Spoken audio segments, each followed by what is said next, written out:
एक बड़ा संकेत इस बात का है कि दल बदलू लोगों को इस बार जनता जो है वो सबक सिखाने के लिए तैयार है। आप उत्तर प्रदेश का उदाहरण लेकर देखिए, वहां पर समाजवादी पार्टी को 1,24,000 वोट मिला और भारतीय जनता पार्टी एनडीए का गठबंधन जो था, जिसमें कि राजभर जी की पार्टी उनके सहयोग में थी, निषाद पार्टी उनके सहयोग में थी, अपना दल उनके सहयोग में थी, महान दल उनके सहयोग में थी, ये सारी पार्टियां मिलकर प्रचार कर रही थी।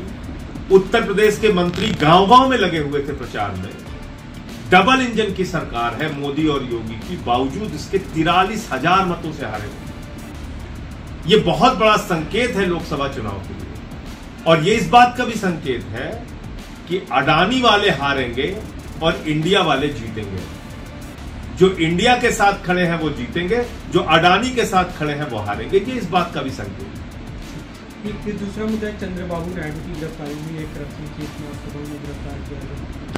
देखिए, ऐसा है कि दुर्भावना की राजनीति से कार्रवाई करना कतई ठीक नहीं है, और आपने तो देखा कि जो वहां की सरकार है, उनकी पार्टी है, वो पूरी तरीके से मोदी जी के इशारे पर काम करती है। तो हो सकता है बीजेपी और वाईएसआर की जो पार्टी है जगन रेड्डी की, दोनों ने मिलकर निर्णय लिया हो कि चंद्रबाबू नायडू जी की गिरफ्तारी करनी है, और इसके कारण ये प्रधानमंत्री मोदी ने G20 समिट के दौरान अपने संबोधन में कहा कि सबका साथ, सबका विकास, सबके प्रयास से ही हम सभी देशों को ग्लोबली आगे लेके जा सकते हैं और जो ट्रक डेफिसिट है उसे खत्म कर सकते हैं। तो देखिए, सबका साथ सबका विकास तो होना ही चाहिए, लेकिन मणिपुर से क्या संदेश देते हैं? जब आप 4 महीने तक भारत के प्रधानमंत्री मणिपुर की हिंसा पर नहीं बोलेंगे, तो ये सबका साथ सबका विकास तो है नहीं।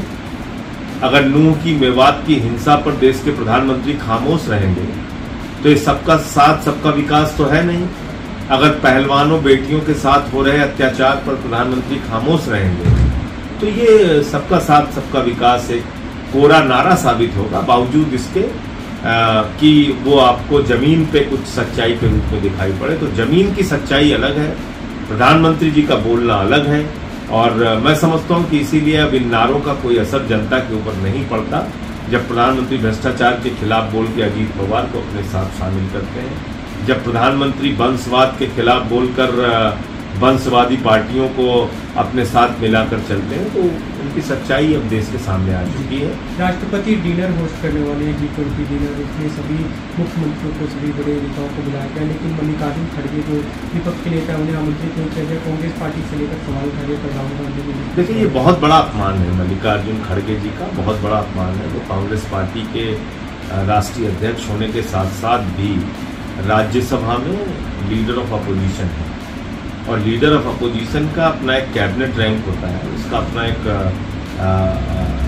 संसदीय लोकतंत्र में महत्व है, और आप उसको नहीं बुला रहे। जो व्यक्ति 52 साल से इस देश की राजनीति में, राज्यसभा का भी लीडर ऑफ अपोजिशन रहे, अभी हैं, और लोकसभा के भी लीडर ऑफ अपोजिशन रहे, विधानसभा में भी रहे, कई बड़े बड़े पदों पे रहे, कैबिनेट मंत्री रहे, केंद्रीय मंत्री रहे, और ऐसे व्यक्ति को आप आमंत्रित नहीं कर रहे हैं। ये क्या संदेश आप देना चाहते हैं? या जो विदेशी मेहमान भी आए हैं, वो क्या सोचेंगे आपके बारे में? भारत दुनिया का सबसे बड़ा लोकतंत्र है, पूरी दुनिया में हम अपने लोकतंत्र का डंका पीटते हैं, और यहाँ अपने नेताओं से इस तरह का भेदभाव का आचरण करने में ठीक नहीं। आम आदमी पार्टी ने कल मध्य प्रदेश और छत्तीसगढ़ के 10-10 उम्मीदवारों के नाम की घोषणा की। आपको चुनाव पूरी तैयारी चल रही है? हाँ, निश्चित रूप से पिछले दिनों हमारे दिल्ली के मुख्यमंत्री और पार्टी के राष्ट्रीय अध्यक्ष केजरीवाल जी भी दोनों राज्यों में प्रचार के लिए गए थे, और राजस्थान में भी प्रचार के लिए गए थे। अभी इसकी शुरुआत हुई है, 10-10 सीटों पर हमने उम्मीदवार की घोषणा की है, और आगे जैसे जैसे नाम फाइनल होते जाएंगे अनाउंस। सवाल ये नहीं है कि उन्होंने भारत लिखा, क्योंकि ये तो संविधान हमारा कहता है इंडिया दैट इज भारत। जो इंडिया गठबंधन बना, उसने लिखा जुड़ेगा भारत, जीतेगा इंडिया। तो हम तो भारत और इंडिया दोनों ही मानते हैं, लेकिन मेरा सवाल यह है कि जो प्रधानमंत्री जी बात बात पे Khelo India, digital India, make in India, startup India, हर चीज में इंडिया कहते हैं, और बार बार अपील करते हैं vote for India, vote for India. आप मुझे बताइए, वो प्रधानमंत्री अब कह रहे हैं कि साहब हम इंडिया का नाम बदल के भारत कर देंगे, इसलिए कि इंडिया के नाम से गठबंधन बन गया। कल को भारत के नाम पे गठबंधन बन जाएगा तो भारत का नाम बदल के वो लिख देंगे प्राइम मिनिस्टर ऑफ बीजेपी।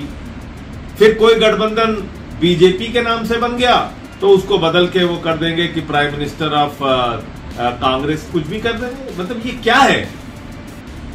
ये कैसा मजाक है?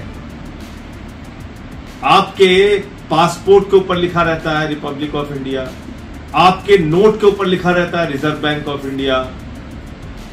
IIM हो, IIT हो, एम्स हो, इसरो हो, कहीं इंडिया है कहीं इंडियन है, सब आप बदल दोगे। भारत छोड़ो आंदोलन जब हमारे स्वतंत्रता संग्राम सेनानियों ने नारा दिया तो कहा क्विट इंडिया मूवमेंट, भारत छोड़ो आंदोलन। ये कौन सा मतलब मेरी ये नहीं समझ में आ रहा है कि आप देखिए, सुनिए हमारे आदरणीय प्रधानमंत्री जी को कि ये क्या खुद से बोलते थे। आप दूसरे किसी की बात छोड़ दीजिए, ये स्वयं क्या बोलते थे। प्रधानमंत्री जी का ये वीडियो है, क्या कहते थे, सुनिए आप।